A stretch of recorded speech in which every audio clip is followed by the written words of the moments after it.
Shalom Bapak Ibu Saudara-saudara yang diberkati oleh Tuhan. Sebelum kita mendengarkan kebenaran firman Tuhan pada saat ini, mari kita bersatu di dalam doa. Terima kasih kami ucapkan kepadamu ya Tuhan. Kami puji dan muliakan nama Tuhan. Oleh karena kasih dan kemurahan Tuhan boleh memberkati dan memelihara kehidupan kami. Saat ini kami mau mendengarkan sabda-Mu ya Tuhan.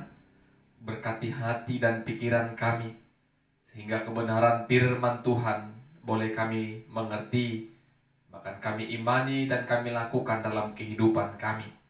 Dalam nama Yesus kami berdoa dan bersyukur kepada Tuhan. Amin. Bapak Ibu Saudara-saudara yang diberkati oleh Tuhan, firman Tuhan yang boleh menyapa kita pada saat ini dari Lukas pasalnya yang ke-17, ayat pertama sampai ayat yang ke-19. Lukas pasal 17 ayat pertama sampai ayat yang ke-19. Kami akan bacakan firman Tuhan bagi kita. Demikianlah firman-Nya. Yesus berkata kepada murid-muridnya, tidak mungkin tidak akan ada penyesatan, tetapi celakalah orang yang mengadakannya. Adalah lebih baik baginya jika sebuah batu kilangan diikatkan pada lehernya, lalu ia dilemparkan ke dalam laut, daripada menyesatkan salah satu dari orang-orang yang lemah ini. Jagalah dirimu, jikalau saudaramu berbuat dosa, tegurlah dia, dan jikalau ia menyesal, ampunilah dia. Bahkan jikalau ia berbuat dosa terhadap engkau 7 kali sehari dan 7 kali ia kembali kepadamu dan berkata, aku menyesal, engkau harus mengampuni dia. Lalu kata rasul-rasul itu kepada Tuhan, tambahkanlah iman kami. Jawab Tuhan, kalau sekiranya kamu mempunyai iman sebesar biji sesawi saja, kamu dapat berkata kepada pohon ara ini, terbantulah engkau dan tertanamlah dalam laut, dan ia akan taat kepadamu. Siapa di antara kamu yang mempunyai seorang hamba yang membajak atau mengembalakan ternak baginya, akan berkata kepada hamba itu, setelah ia pulang dari ladang, mari segera makan? Bukankah sebaliknya ia akan berkata kepada hamba itu, sediakanlah makananku, ikatlah pinggangmu dan layanilah aku sampai selesai aku makan dan minum, dan sesudah itu engkau boleh makan dan minum. Adakah ia berterima kasih kepada hamba itu karena hamba itu telah melakukan apa yang ditugaskan kepadanya? Demikian jugalah kamu, apabila kamu telah melakukan segala sesuatu yang ditugaskan kepadamu, hendaklah kamu berkata, kami adalah hamba-hamba yang tidak berguna. Kami hanya melakukan apa yang kami harus lakukan. Dalam perjalanannya ke Yerusalem, Yesus menyusur perbatasan Samaria dan Galilea. Ketika ia memasuki suatu desa, datanglah 10 orang kusta menemui dia. Mereka tinggal berdiri agak jauh dan berteriak, Yesus, Guru, kasihanilah kami. Lalu ia memandang mereka dan berkata, pergilah, perlihatkanlah dirimu kepada imam-imam. Dan sementara mereka di tengah jalan, mereka menjadi tahir. Seorang dari mereka ketika melihat bahwa ia telah sembuh, kembali sambil memuliakan Allah dengan suara nyaring. Lalu tersungkur di depan kaki Yesus dan mengucap syukur kepadanya. Orang itu adalah orang Samaria. Lalu Yesus berkata, bukankah ke-10 orang tadi semuanya telah menjadi tahir? Di manakah yang 9 orang itu? Tidak adakah di antara mereka yang kembali untuk memuliakan Allah selain daripada orang asing ini? Lalu ia berkata kepada orang itu, berdirilah dan pergilah, imanmu telah menyelamatkan engkau. Amin. Saudara-saudara, Bapak Ibu yang diberkati Tuhan, tema firman Tuhan bagi kita pada saat ini, iman yang menyelamatkan. Iman yang menyelamatkan. Berbicara tentang iman, setiap orang pasti memiliki pengertian, pemahaman, bahkan pengalaman-pengalaman rohani yang berbeda tentang iman. Iman adalah keyakinan. Keyakinan ataupun kepercayaan. Kalau kita katakan iman kepada Tuhan, berarti kepercayaanku, keyakinanku kepada Tuhan. Bapak, Ibu, saudara-saudara yang diberkati Tuhan, keyakinan dan kepercayaan yang dimaksud kepada Tuhan adalah keyakinan kepercayaan yang utuh atau total. Sepenuhnya percaya kepada Tuhan. Tidak mungkin orang berkata aku beriman kepada Tuhan, tetapi yang dia kerjakan adalah percaya kepada kekuatan-kekuatan dunia. Mengandalkan kekuatan dunia, mengandalkan harta dunia, bukan sebaliknya mengandalkan Tuhan. Tidak akan mungkin orang mengatakan aku beriman kepada Tuhan, tetapi selain dia memuliakan Tuhan, dia juga menyembah berhala. Itu belum beriman secara utuh. Bapak, Ibu, saudara-saudara yang diberkati Tuhan, tema firman Tuhan bagi kita, iman yang menyelamatkan. Tidak akan mungkin kita bisa memakai akal, logika maupun nalar kita.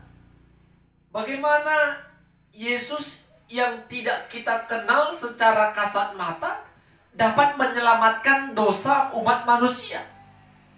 Tetapi karena iman yang ada dalam hati kita, yang dikaruniakan dan dianugerahkan Tuhan kepada kita, itulah yang membuat kita yakin Yesus yang lahir, mati di kayu salib dan bangkit itu telah menyelamatkan dan menebus dosa.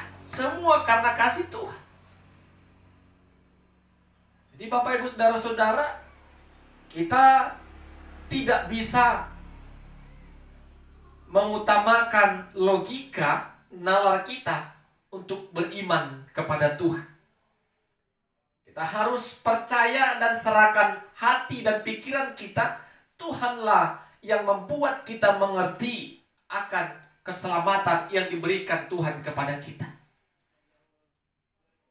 Bapak, Ibu, saudara-saudara yang diberkati Tuhan, firman Tuhan bagi kita pada saat ini terbagi dalam 3 bagian.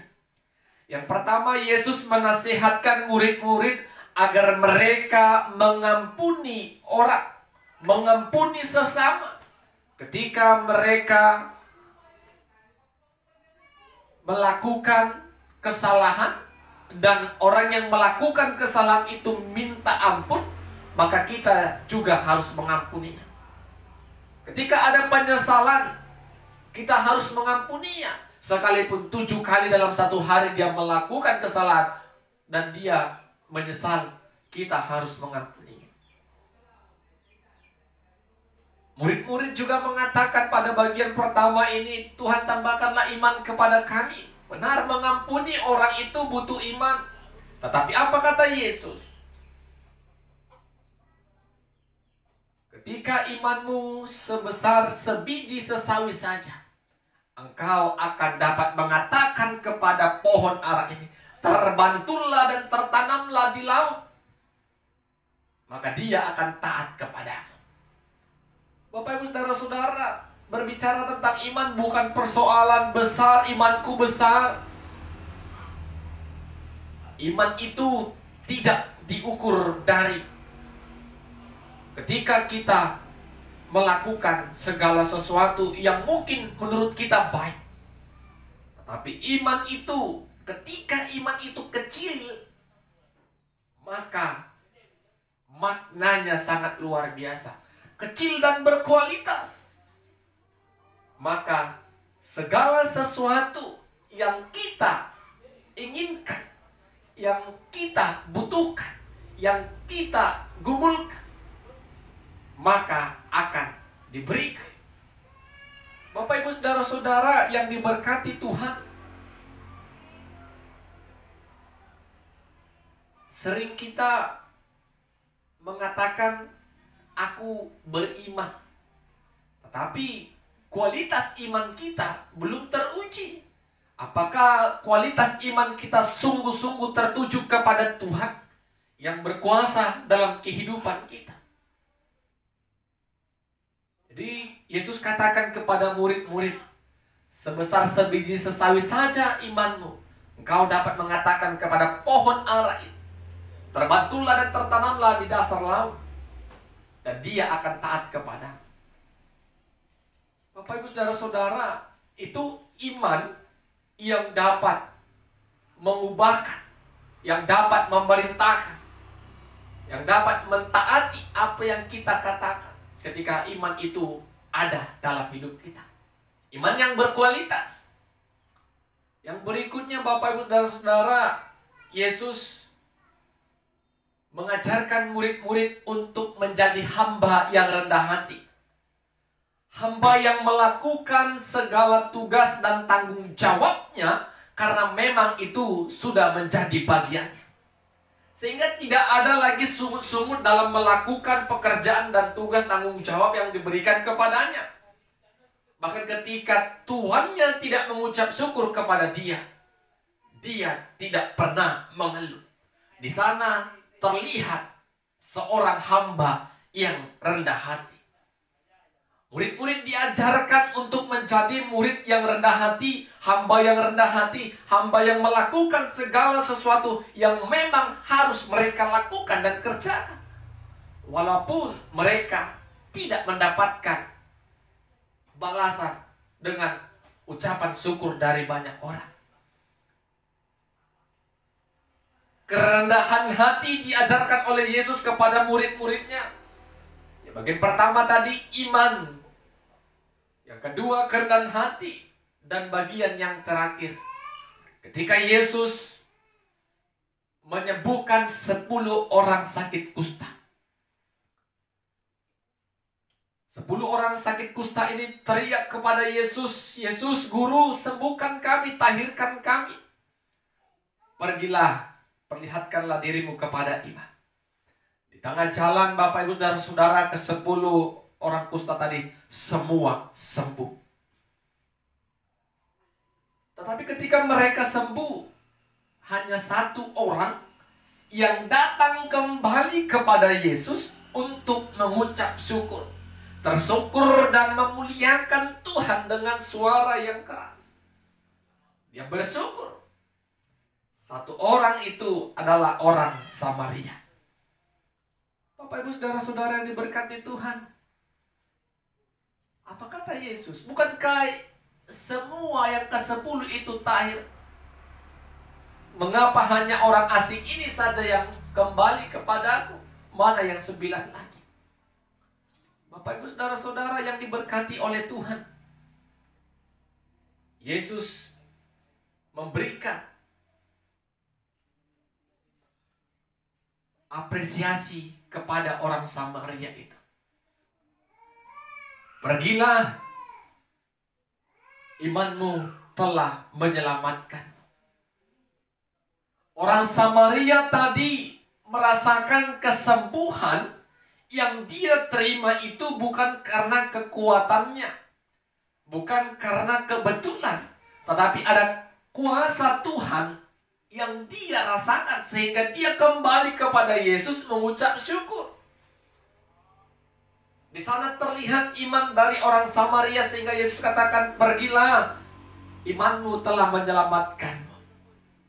Bapak Ibu saudara-saudara yang diberkati oleh Tuhan, apakah kita seperti orang Samaria yang seorang ini? Atau 9 orang Yahudi tadi merasakan anugerah Tuhan, lupa akan kebaikan Tuhan? Kita merasa menganggap itu semua karena kuat dan gagah kita.